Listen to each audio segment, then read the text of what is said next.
Assalamualaikum warahmatullahi wabarakatuh. Kami dari kelompok 8, sebelumnya izin memperkenalkan diri. Nama saya Muhammad Santoso. Nama saya Fikri Muhammad Abdullah. Nah, di sini kami ingin menjelaskan tentang uji non parametrics. Baik, yang pertama yaitu ada uji Mann-Whitney-Yu, yang kedua ada uji Wilcoxon, dan yang ketiga ada uji Kruskal-Wallis. Baik, langsung saja kita mulai dari uji Mann-Whitney-Yu. Baik, kita mulai dari definisi uji Mann-Whitney-Yu. Uji Mann-Whitney-Yu juga disebut Wilcoxon Range Sum Test, adalah uji statistik non-parametrik yang digunakan jika uji independent test tidak bisa dilakukan, misalnya karena data tidak berdistribusi normal. Meskipun mirip dengan independent test, uji ini tidak membandingkan rata-rata atau mean, tetapi membandingkan median atau nilai tengah antara dua kelompok yang berbeda. Baik, selanjutnya ada tujuan uji Mann-Whitney-Yu. Uji Mann-Whitney-Yu merupakan salah satu uji statistik non-parametrik yang digunakan untuk mengetahui apakah terdapat perbedaan yang signifikan antara dua kelompok independen yang tidak berpasangan berdasarkan nilai tengah median mereka. Uji ini menjadi alternatif dari uji independent test ketika data tidak memenuhi asumsi normalitas. Selanjutnya yaitu manfaat uji Mann-Whitney-Yu. Uji Mann-Whitney-Yu memiliki manfaat utama sebagai alternatif dari uji independent test ketika data yang dianalisis tidak berdistribusi normal. Uji ini sangat berguna untuk membandingkan median antara dua kelompok yang independen atau tidak berpasangan. Selanjutnya ada hipotesis uji Mann-Whitney-Yu. Hipotesis uji Mann-Whitney-Yu, hipotesis 0, yaitu tidak terdapat perbedaan yang signifikan pada nilai ujian antara kelas A dan kelas B. Kemudian ada hipotesis alternatif, yaitu terdapat perbedaan yang signifikan pada nilai ujian antara kelas A dan kelas B. Baik, selanjutnya yang kedua ada uji Wilcoxon. Definisi uji Wilcoxon. Skala data variabel adalah ordinar, interval atau rasio apabila skala interval atau rasio serta asumsi normalitas tidak terpenuhi. Normalitas dapat diketahui setelah uji normalitas. Nah, data dari uji Wilcoxon ini dari dua kelompok dan minimal untuk datanya itu sendiri harus lebih dari 10. Nah, kalau misal kita ingin menggunakan data dari tiga kelompok, itu lebih tepatnya untuk data dari Kruskal-Wallis. Nah, karena sekarang kita membahas uji Wilcoxon, jadi untuk uji Wilcoxon sendiri itu minimal datanya adalah 10 label. Oke. Terus selanjutnya ada tujuan uji Wilcoxon. Tujuan dari uji Wilcoxon adalah untuk mengetahui apakah terdapat perbedaan yang signifikan antara dua kondisi atau perlakuan dalam satu kelompok yang saling berpasangan ketika data tidak berkontribusi normal. Uji ini biasanya mengukur perubahan akibat perlakuan tertentu seperti sebelum dan sesudah ujian antara dua waktu pengukuran yang berbeda terhadap kelompok yang sama. Karena uji ini termasuk ke dalam uji non-parametrics Wilcoxon, digunakan saat data tidak memenuhi syarat uji parametrics, khususnya parity test. Terus yang terakhir ada manfaat dari uji Wilcoxon. Manfaat dari uji Wilcoxon sendiri untuk menganalisis perbedaan dua kondisi atau dua waktu pengukuran dalam kelompok yang sama, khususnya ketika data tidak memenuhi syarat normalitas. Uji ini menjadi alternatif dari uji parity test dan sangat tepat digunakan untuk membandingkan data yang berpasangan seperti nilai sebelum dan sesudah ketika ujian, pelatihan intervensi, atau perlakuan tertentu. Oke, selanjutnya ada hipotesis uji Wilcoxon.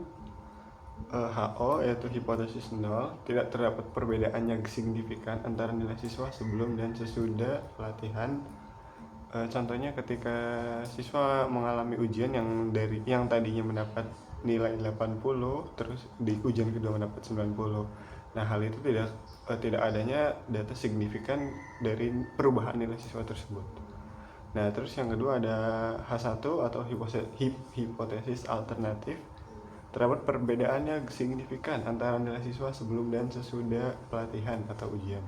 Salah satu contohnya ketika siswa melakukan ujian pertama, dia mendapatkan nilai 70, dan untuk ujian kedua dia mendapatkan 100. Nah, itu adalah salah satu contoh dari perbedaan yang signifikan atau kenaikan dari hipotesis alternatif atau H1. Oke, lalu yang ketiga ada uji Kruskal-Wallis. Beberapa asumsi penting harus dipenuhi dalam Kruskal-Wallis. Antara lain, pertama, data yang dianalisis berasal dari 3 kelompok atau lebih yang independen, artinya tidak saling berhubungan. Nah, yang dimaksud dari 3 kelompok ini harus bisa lebih dari 15 jumlah data. Jadi harus bisa lebih dari 15 data, dan kebetulan kami mengambil sampel datanya 30. Lalu kedua, variabel dependen yang dianalisis minimal harus berskala ordinal, namun bisa juga berupa interval atau rasio. Serta yang ketiga, setiap pengamatan bersifat independen, artinya satu responden hanya muncul dalam satu kelompok. Keempat, untuk distribusi setiap kelompok tidak harus normal, namun sebaiknya memiliki bentuk distribusi yang serupa agar perbandingan median lebih valid. Terus tujuan dari uji Kruskal-Wallis ini yaitu adalah untuk menentukan apakah terdapat perbedaan yang signifikan antara 3 atau lebih kelompok independen berdasarkan distribusi nilai mereka. Uji ini digunakan ketika peneliti ingin membandingkan beberapa kelompok, misalnya beberapa kelas, metode pengajaran, atau kelompok umur, tetapi data tidak berkontribusi normal atau tidak memenuhi syarat uji ANOVA. Terus ada manfaat uji Kruskal-Wallis. Sangat bermanfaat ketika peneliti ingin membandingkan 3 kelompok atau lebih yang saling independen, namun data yang digunakan tidak memenuhi syarat normalitas. Uji ini merupakan alternatif dari ANOVA satu arah, one way ANOVA, yang digunakan untuk membandingkan median antar kelompok. Baik, selanjutnya ada hipotesis uji Kruskal-Wallis. Hipotesis Kruskal-Wallis H0 atau hipotesis 0, yaitu tidak terdapat perbedaan yang signifikan pada nilai ujian antara kelas A, B, dan C karena median ketiga kelompoknya sama. Yang kedua ada H1 hipotesis atau hipotesis alternatif, yaitu terdapat perbedaan yang signifikan pada nilai ujian antara minimal 2 hari dari 3 kelas. Itu minimal ada 2 median kelompok yang berbeda. Oke, selanjutnya langsung saja kita olah data ke SPSS-nya, yaitu uji main with you. Yang pertama kita ke variable view terlebih dahulu. Untuk kolom name, karena di uji ini kita menggunakan kelas, jadi untuk kolom name-nya kita tuliskan kelas A, dan untuk kolom keduanya ya B. Terus untuk desimal, karena tidak ada koma di belakang angka, jadi kita nolkan. Terus untuk di bagian label kita tuliskan kelas, dan untuk label kedua nilai. Nah, untuk value-nya, yang pertama kita tekan tanda plus. Kalau nggak ada tanda plus bisa add, karena ada tanda plus jadi tanda plus. Untuk value-nya yang pertama kita tuliskan baik, untuk value-nya kita tuliskan 1, dan untuk labelnya kita tuliskan kelas A. Setelah itu kita klik lagi tanda plus, terus yang kedua value-nya kita tuliskan 2, dan untuk kelasnya kita tuliskan kelas B. Oke, jika sudah seperti ini, lalu kita klik OK. Nah, jika sudah, jangan lupa ke bagian measure, kita pindahkan jadi scale semuanya. Oke, kalau udah semua, kita beralih ke bagian data view. Data view, untuk di kolom A, dari 1 sampai 10 kita tuliskan 1.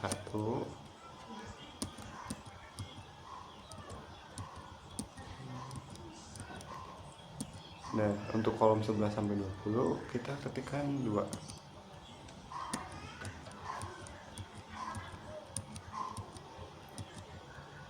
Oke. Nah, kalau udah untuk kolom B kita masukkan data fiktifnya. Kemudian untuk nilai kelas B sama, kita copy terlebih dahulu. Kemudian kita masukkan ke bawahnya. Oke, jika sudah, kita masuk ke analyze. Kemudian pilih non parametric text, pilih legasi dialog, terus pilih to independent sample. Oke, jika udah, kita masukkan nilai B ke kolom test variable list dan nilai kelas A ke grouping variable. Oke, jika udah, kita tes type-nya kita pilih main with new karena kan kita sedang membahas uji tersebut. Kemudian jika sudah masuk ke define group, untuk grup 1 kita tuliskan 1 dan untuk grup 2 kita tuliskan 2. Kemudian continue. Jika sudah semua, terus kita klik OK. Nah, selanjutnya di sini sudah keluar output dari uji main with new. Yang pertama di rank ada kelas A dengan jumlah data 10 dan kelas B 10. Jadi untuk totalnya ada 20 dan untuk main ranknya ada 10.00 dan untuk kelas B 11.00. Terus untuk sum of ranks 1.00 100 dan untuk kelas B 110. Nah, selanjutnya ada tes statistik main with new senilai 45.00, Wilcoxon ada 100 dan Z negatif min 380 dan untuk assembly-nya side to toilet-nya 0,704. Baik, selanjutnya kita ke olah data SPSS Wilcoxon. Oke, pertama-tama kita ke variabel view dulu. Di sini di name kita isi dengan play, dan yang kedua kita isi dengan post. Oke. Nah, di sini di desimal kita ganti dengan 0 karena di belakang akar tidak ada koma. Oke, di bagian label kita isi dengan pretest. Kemudian di bawahnya kita isi dengan post test.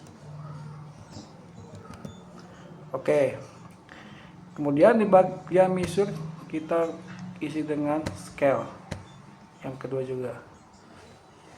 Oke. Setelah semuanya sudah, kita beralih ke data view. Nah, di sini di data view kita isi dengan data fiktif yang sudah ada.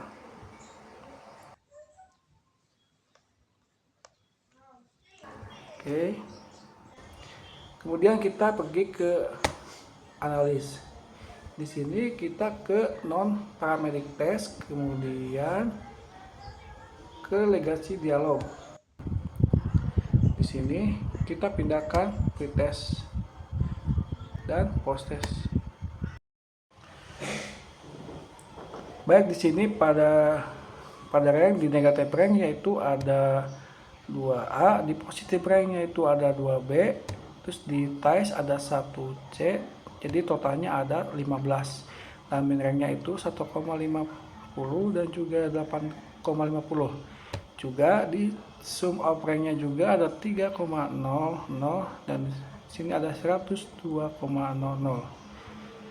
Oke, kemudian yang pada teks statistik pretest ke pretest, Z-nya yaitu ada min 3121B. Sini ada sim, sig, dua cell, yaitu ada titik 002. Oke, yang terakhir kita akan melakukan uji Kruskal Waltz. Yang pertama untuk di bagian nama kita tuliskan A, dan untuk kolom kedua B. Kemudian untuk label kita isikan di kolom pertama metode, dan di kolom kedua nilai.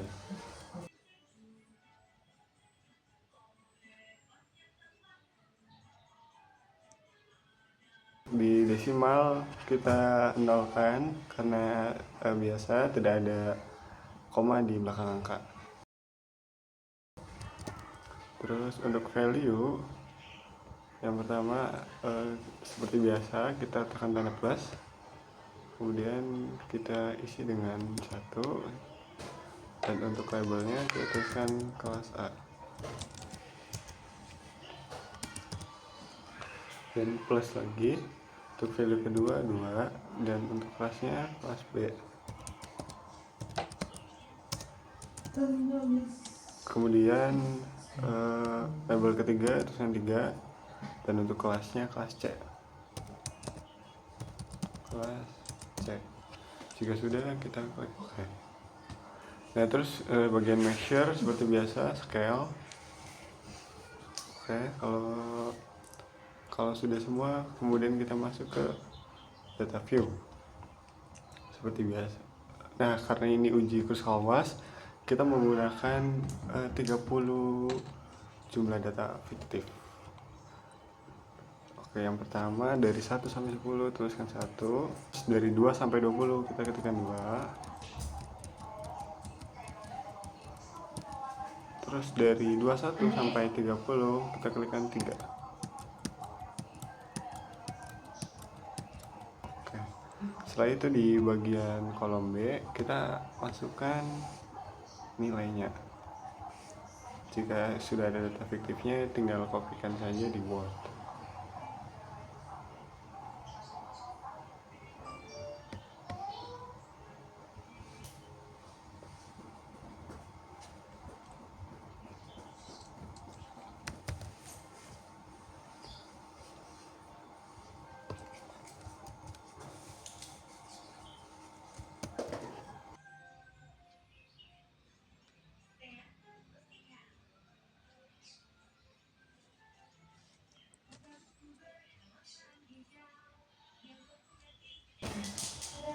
Terus untuk yang label A kita tuliskan 1 sampai 10, 11 sampai 20 kita tuliskan 2. Jika sudah, kita masuk ke graphs, kemudian ke histogram, kemudian kita masukkan nilai B ke bagian variabel dan metode ke bagian row, dan kita cek list. Setelah itu kita klikkan OK.